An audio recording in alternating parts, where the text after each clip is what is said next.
Welcome to the Great Detectives of Old Time Radio. From Boise, Idaho, this is your host, Adam Graham. If you have a comment, email it to me, box13@greatdetectives.net. Follow us on Twitter at Radio Detectives and become one of our friends on Facebook, facebook.com/Radio Detectives. I do want to encourage you to check out our other podcasts. Right now, we have The Amazing World of Radio at amazing.greatdetectives.net, where we're releasing an episode each week in our Summer of Angela Lansbury series. And you can also view all of our past series, including our Humphrey Bogart series, our Great Movies Over Radio, and the mini-series we did of Les Miserables with Orson Welles. Just go to amazing.greatdetectives.net. Also, the video version of this podcast, videotheater.greatdetectives.net. Our World War II podcast, thewar.greatdetectives.net. And my comics podcast, the Classic Comics Podcast, classiccomicsguy.com. All right, well, now it's time for today's episode of Let George Do It. The original air date, November the 29th, 1946. And the title of this one, The Investment.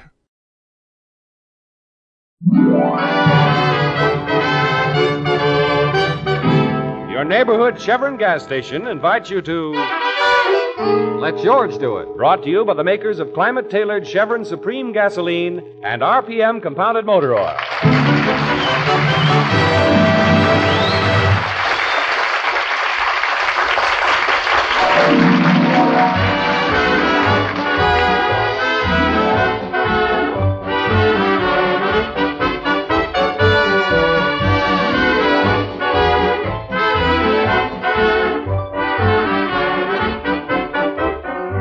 Have a crime that needs solving? Have a dog that needs walking? Have a wife that needs spanking? Let George do it. That's the ad that George Valentine put in the paper when he opened his office several weeks ago. Since then, he's had many strange adventures.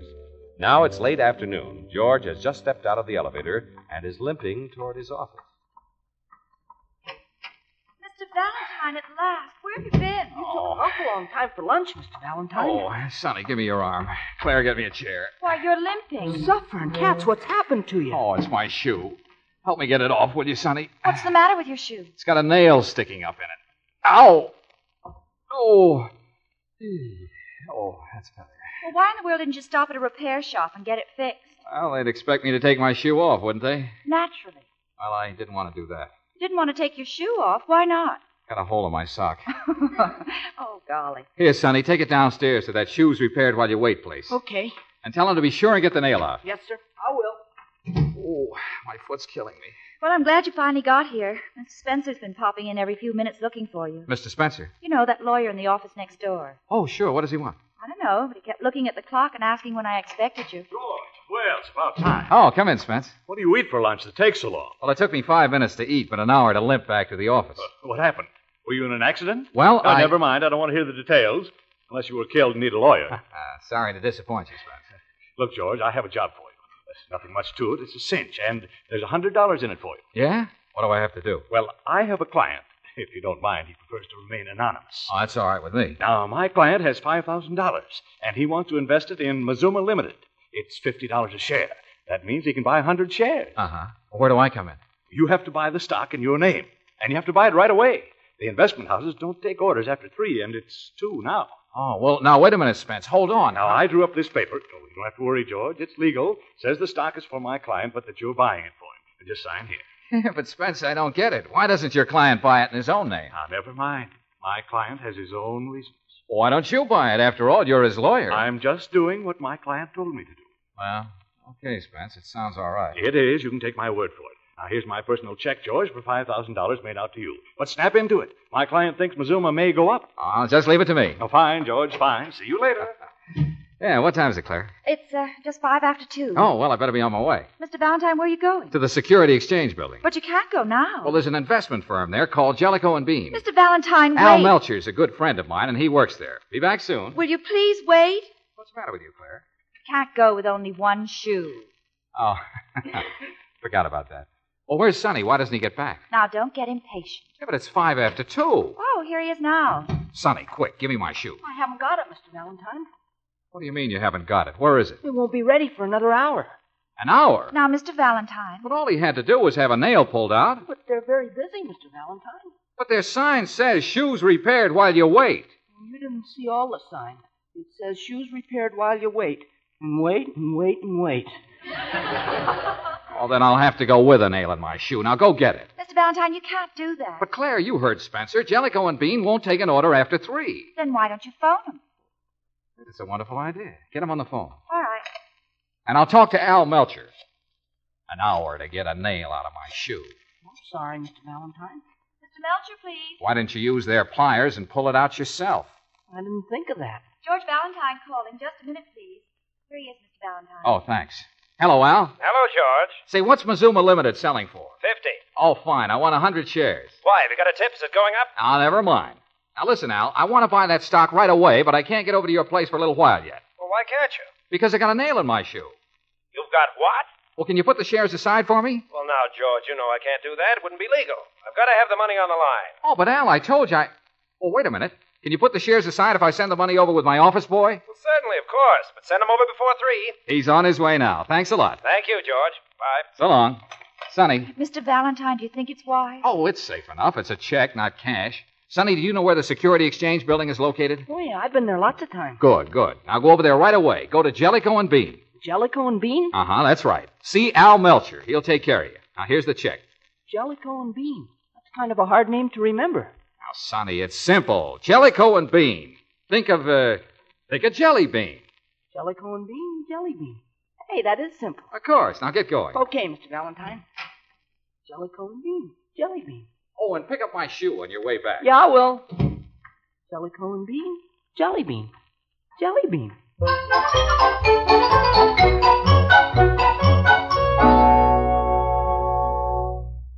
Candy.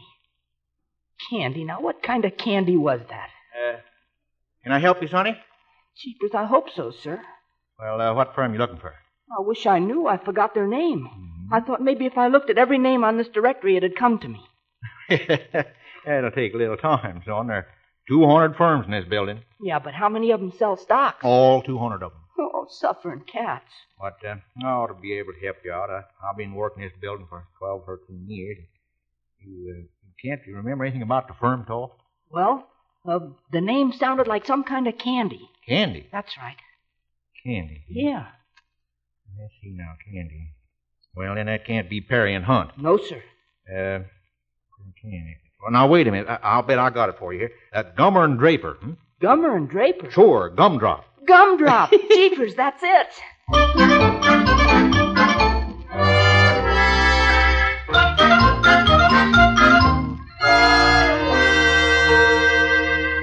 What time is it now, Claire? 5 minutes to 3. Oh, I wish Sonny'd get back with my shoe. My toes are getting cold. A nail in your shoe. Honestly, Mr. Valentine, sometimes I think you need someone to look after you. Why, Claire? This is so sudden. Stop it. Good afternoon. Let George do it. This is Al Melcher. Let me speak to George, will you? Oh, just a minute. It's Mr. Melcher. Oh, I wonder what he wants. Hello, Al. Say, George, where's your boy? My boy. Yes, with the money. Now, wait a minute, Al. Do you mean to say that Sonny hasn't been there yet? Haven't seen a sign of him. You only got 3 minutes left, you know. 3 minutes? Al, now wait. Don't hang up. Claire, Sonny didn't show up there. Oh, Mr. Valentine, maybe something happened to him. Well, if it didn't, it will. Maybe someone took the check away from Now, him. don't start imagining things. But he could have got hit over the head. Oh, sure, he could have got hit over the head, and he did. But that was when he was born. Mr. Valentine, I don't like your attitude. And I don't like your brother. Where is that kid? You've only got 2 minutes left, George. Oh, wait a minute, Al, please. Now, don't hang up. Mr. Valentine, here's your shoe. Sonny. Sonny, where have you been? Sonny, quick. Give Al the money. Huh? He's right on the... Oh, never mind. I forgot. Hello, Al. I'll have to stop by in the morning. Okay, George, but, what happened to your boy? Oh, well, you see, I had a nail loose in my shoe. He had a nail loose? No, not him, me. Well, then why did that stop him? Because he's got a nail loose in his head. Oh, that's too bad. Well, I'll see you in the morning. Well, take care of it, George. It can become serious, you know. What are you talking about? What can become serious? Your hangnail. Oh, goodbye. Now, Sonny, why didn't you take that check to Jellicoe and Bean? Jelly Bean. That was it. Sonny, what's the matter with you? Didn't you get there, dear? I forgot the name of the firm. Oh, great. All right, give me the check. But I haven't got it, Mr. Valentine. You haven't got it? Well, you... Now, Mr. Valentine, you stay away from Sonny. Well, what does he mean he hasn't got it? Where is it? I thought it was funny they didn't know you there, but they said they'd keep the check until you dropped in and ordered whatever you wanted to order. I couldn't remember what it was you wanted to order. Now, wait a minute. Who thought it was funny? Who said they'd keep the check? Who's got it? This firm in the Security Exchange Building. But which firm? Huh? Where did you leave the check? What's the name of the firm? Oh, Sonny, please, look. I'll get down on my knees. Now, don't tell me you don't remember. I'm sorry, Mr. Valentine. All right, it's okay, see? Come on, we might as well go right over to the Security Exchange Building. Yes, sir. Do you want me to come along, Mr. Valentine? Yes, Claire, I don't trust myself. You'd better come along to walk between us.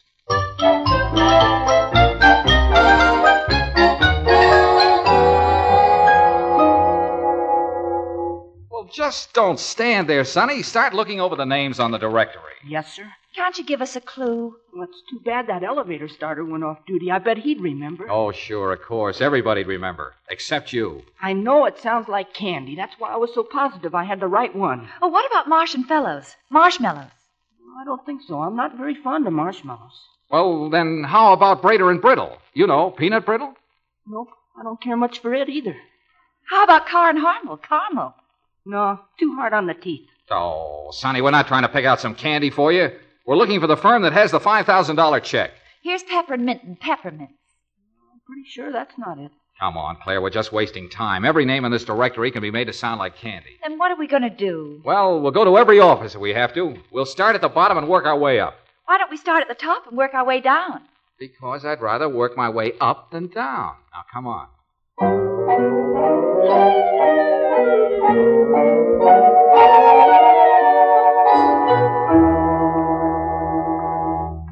Now, Sonny, how about this office? Gummer and Draper. Oh, no, that doesn't sound like candy. Well, here's Perry and Hunt. I can't make any candy out of it, but let's try it anyway. Yes, sir. Can I do anything for you? Oh, look, this will sound a little silly, but did this boy leave a $5,000 check here? He certainly did not, and it doesn't sound silly. Oh, well, he left it somewhere. All he knows is that the firm sounded like some kind of candy. Candy? Now, wait a minute. Why don't you try Gummer and Draper next door? Gummer and Draper? Yes, everybody in the building calls them Gumdrop. Hey, that's it. Gumdrop.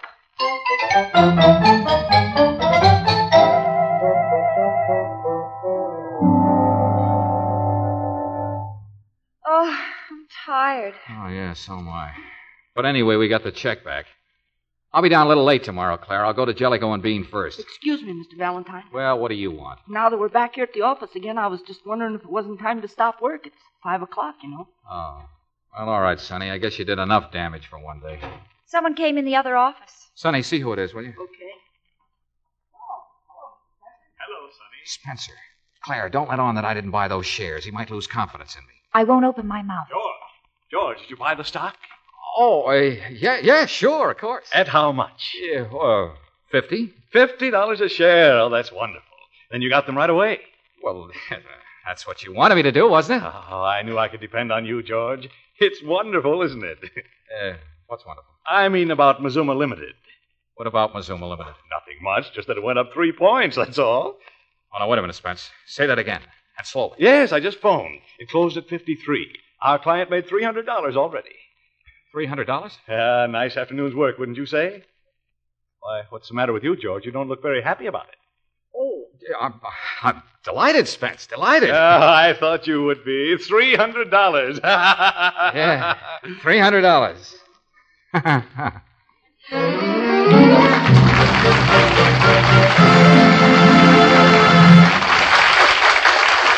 Well, while George is trying to figure out how to raise $300, here's something for you to think about. It's always nice to know the man you're doing business with. So, in case some of you still haven't gotten acquainted with a Chevron dealer, here's the kind of fellow he is. The man who stands behind the Chevron gas station sign is a chap with the good sense and hustle that it takes to run a business of his own. He's a likable sort, smiling and friendly, because, frankly, he knows it's good business to get along with folks. His customers find him accommodating for the same reason. They find him mighty handy with their cars, too. He proves that by carrying Chevron Supreme gasoline and RPM motor oil, because he knows they're tops for performance. He proves he's a good businessman by honoring Chevron credit cards. He knows they're an extra convenience for motorists. Yes, on all counts, the neighborhood Chevron dealer is a good man to know. Why not drop in this weekend at the Chevron gas station in your neighborhood?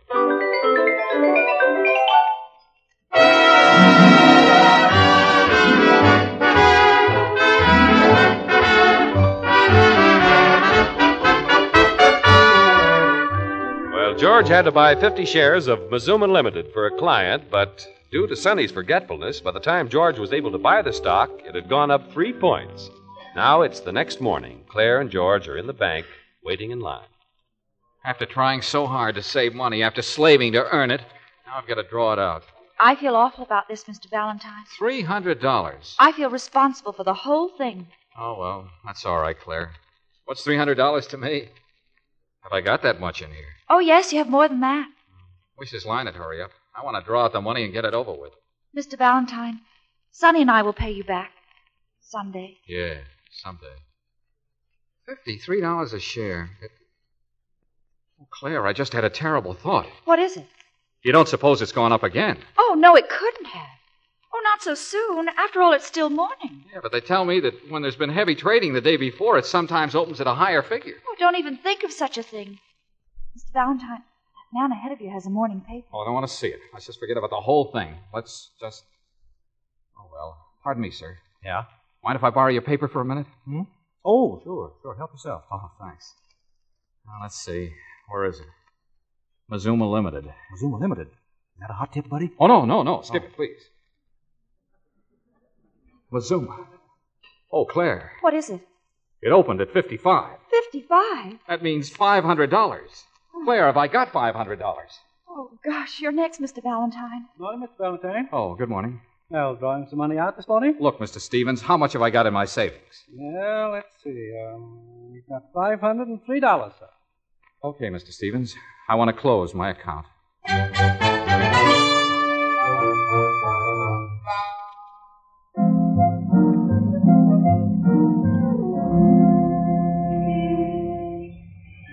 Taxi! Taxi! But why call a cab when your car is just down the street? We haven't time to get my car. I want to get down there while I still have enough money to buy those shares. Hey, taxi! Oh, here's a cab pulling up. He's letting someone out here. Good. Grab it. Keep the change, driver. Wait a minute, driver. Well, George, good morning. Oh, hello, Spence. I just came down to do my banking. Well, we'll take your cab if you don't mind. Get in. Wonderful news, isn't it, George? You mean about Mazuma Limited? Oh, then you heard. Say, we should have taken my client's tip and bought some ourselves. Yeah, I guess so. Pretty good opening at 55. 55? You're behind times, George. Why? What do you mean? Spence, please, tell me. Well, since you bought it at 50, Mazuma has gone up 15 points, that's all. 15 points? And it may go up even more. He's made $1,500 already. Claire, 1,500. Oh, Mr. Valentine. Well, I'd better take care of my banking. See you at the office. Claire, get out of that cab. Let it go. Are we going to take your car, Mr. Valentine? Yeah. Take it down and hock it. Oh,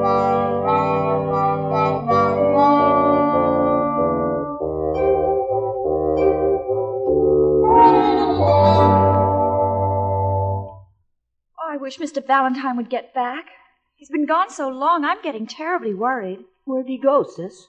Try and get a loan on his car. Oh. Claire, do you think maybe I'm a little bit to blame? Well, maybe a little bit, dear. Yeah, I guess so. Mazuma went up to 65. 65? Well, maybe I better leave before Mr. Valentine gets back. You stay right here, Sonny. Stay in the other office, Sonny. Yeah, that's a real good idea. Mr. Valentine. Oh, hello. Mr. Valentine, you look off. I raised $1,000. Well, that's fine, isn't it? $700 on my car, and then I sold a few things. What few things? What did you sell? Oh, what difference does it make? Why? What do you mean? Didn't you buy the shares? It went up again before I got there. Oh, no. I tried to get Al to take what money I had and sell them to me. I promised him I'd raise the rest some way, but, well, it's against the law. Oh. I don't want to do anything against the law. Oh, no, of course not. Know any banks I can break into? Mr. Valentine, it can't be that bad. Now, come on, sit down. You must be tired. I went for a walk. Well, that's a good idea. Down by the river. Mr. Valentine. It's still there. Please, will you listen to me? I have a suggestion. It's the only way out. Yes, I realize it may be a little difficult, but it's the best way to handle this. You mean the river? Oh, of course not. Mr. Valentine, go next door to Mr. Spencer's office and tell him the whole story. Believe me, it's the best thing to do. Well, maybe you're right, Claire. But how am I going to break it to him? Where will I start? With the nail in your shoe. Oh, yeah. Okay, Claire, I'll do it. I'll say, you see, Spence, I had a nail in my shoe.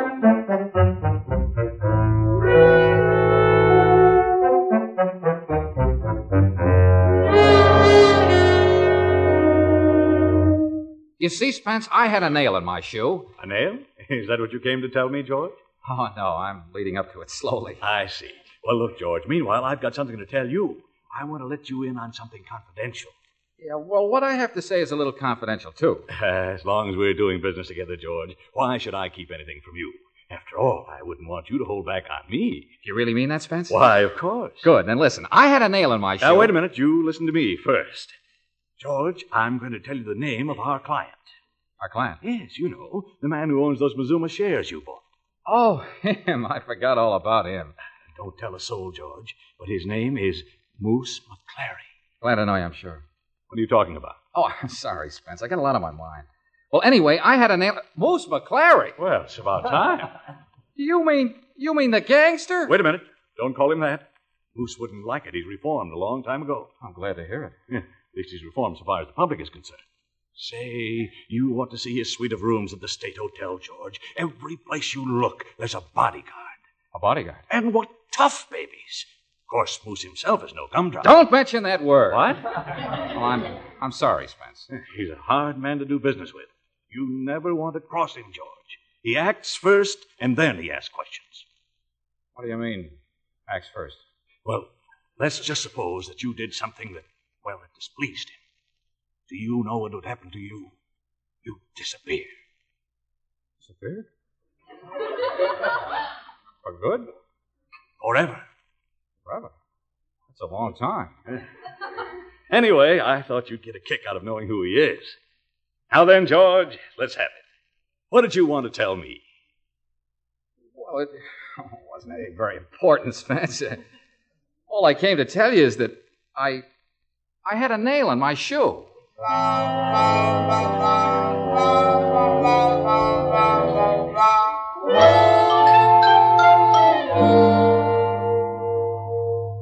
But, Mr. Valentine, you went there to tell him the truth. Why didn't you go through with it? After he told me our client is Moose McClary?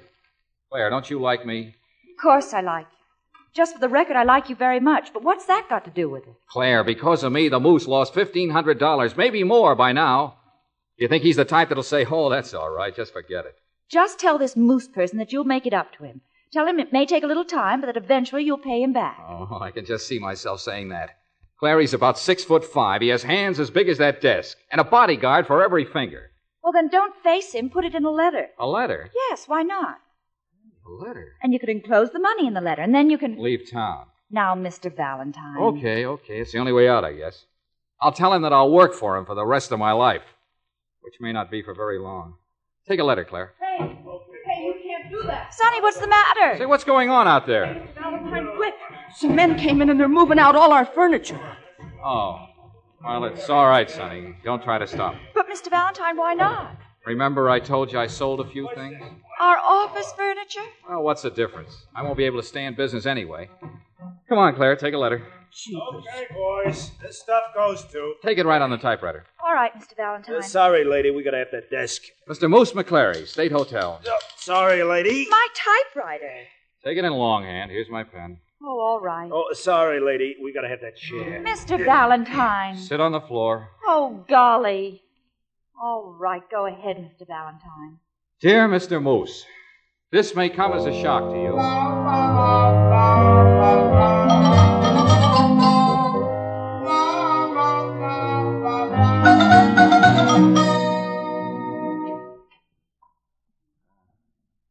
in here? Good morning, Mr. Valentine. Anyone waiting for me? Were you expecting someone, Mr. Valentine? Well, just the Moose and a few of his bodyguards. Nobody's here but us. Oh, okay, then I'm safe for a few minutes. Then you mailed the letter. Yeah, last night. I addressed it and mailed it myself. He should have it by now. Why don't you sit down, Mr. Valentine? Oh, thanks. Where? Join us on the floor. Yeah.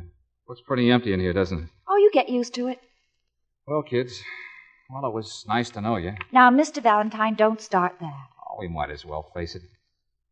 Kind of tough to say goodbye. I'm not saying goodbye. No matter what happens, I'm sticking. Oh, Claire. Thanks, Claire. I'm sticking too, Mr. Valentine.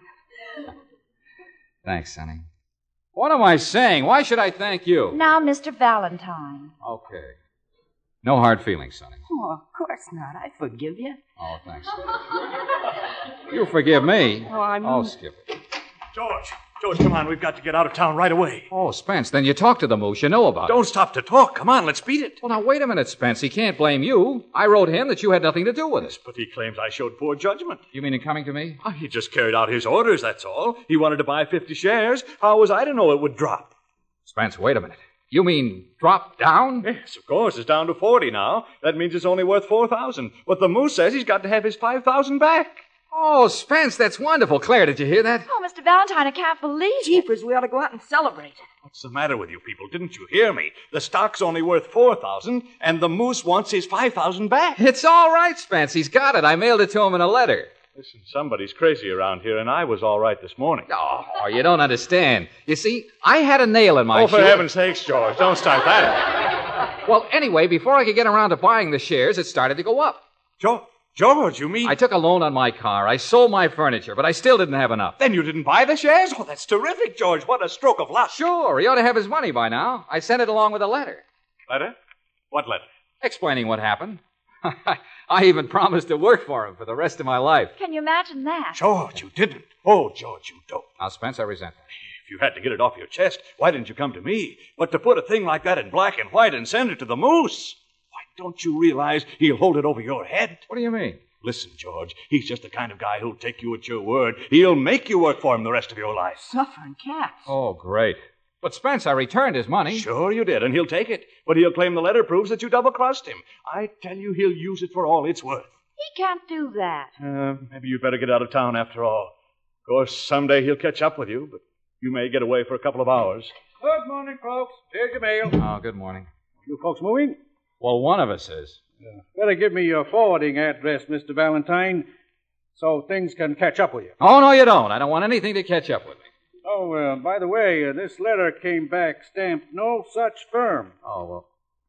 The letter. Claire, Spence, it's the letter. Oh, Mr. Valentine, are you sure? Is it the one you sent to the Moose? Yeah, sure, of course. Hey, look. Here's the 5,000 and the 1,500 I raised. Jeepers, now you can get our furniture back. Yeah, but wait a minute. I don't get it. Why wasn't this letter delivered? Well, I told you it was stamped no such firm at that address. What? Let me look at the envelope. Oh, Mr. Valentine, you certainly must have been upset. Look how you addressed it. Well, how do you like that? It's addressed Gumdrops Incorporated.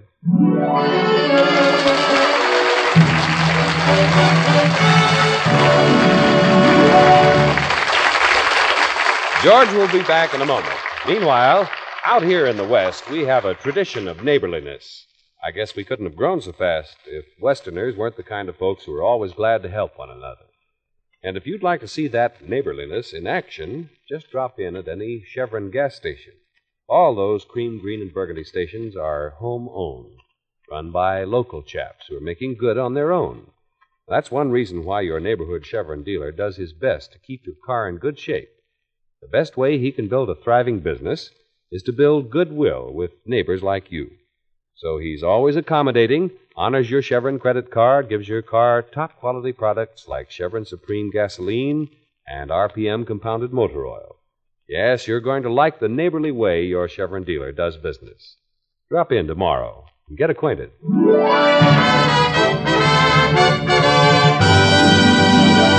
Well, next week, George Valentine has a problem that's out of this world, and you'll probably hear something like this. I wanted to see you this morning, Mr. Valentine, but I was detained. You see, I just came from my funeral. Oh, I see. From your funeral? That's right. Quite an experience. Now, wait a minute. What is this? Say, who are you anyway? I am the late Rufus Hamilton.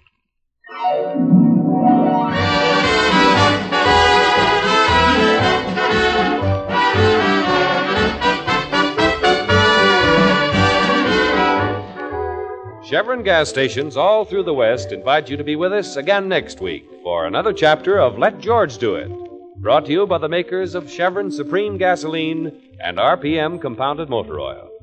Let George Do It, starring Robert Bailey as George, with Francis Robinson as Claire and Eddie Firestone Jr. as Sonny, is written by Pauline Hopkins, produced and directed by Owen Vincent. Others in the cast were Willard Waterman as Spencer, David Ellis as Al, Rena Craig as the woman, Jess Kirkpatrick as the elevator starter, and Herb Butterfield as the mailman. The music was composed and conducted by Charles Dant. Your announcer, John Heaston. Listen again next week, same time, same station, to Let George Do It.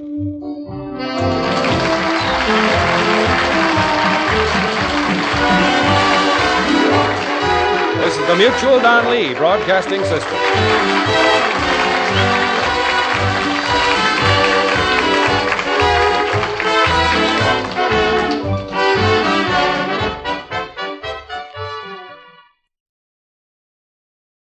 Welcome back. Well, this episode, folks, you know what would prevented most of it? If George or Claire had written down the name of the brokerage. And so this really becomes the sort of comedy that I think particularly in this instance, because what would have avoided it was just so obvious. It comes the type of comedy I don't much like, where it's all just founded on people being very, very stupid about how they approach things. And of course, as often happens with this sort of comedy, it turns out that the stupid thing that was done prevents something else that was a totally unforeseen consequence. Mainly because the client didn't really understand the idea of how a stock market worked. And that if you're going to need money immediately, it's probably not best to go and stuff it in the stock market. Though I will say that it was nice that Claire was determined to stick, because in some of George's earlier jams, she was constantly threatening to walk out. Which on one hand could be, understandable, but it does show some growing loyalty and friendship between them. But that is actually all for the 1946 episodes of Let George Do It that have come into circulation. And this marks the start of the second biggest gap in the show's episodes. Only one of the next 80 programs is in circulation. And that comes about a year later in October of 1947. The rest of 47 and 1948 up until late March are all missing. And that's a bit of a shame, because the show definitely evolves over that period. In the one episode we have from 1947, Sonny's gone, and the program is actually a lot better. It actually does have a pretty good plot and still a bit of humor. And then by the time we get to more episodes in March 1948, the series has changed a little bit more, but is essentially the same, I would say mostly typical but well done detective program that people came to know and love.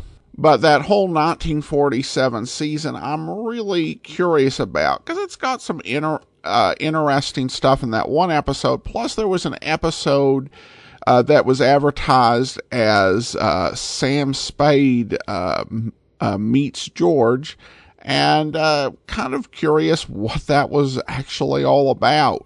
But until we get that information, we'll just have to wonder about that. Because next week, we will be bringing you Let George Do It episodes from the 1950s.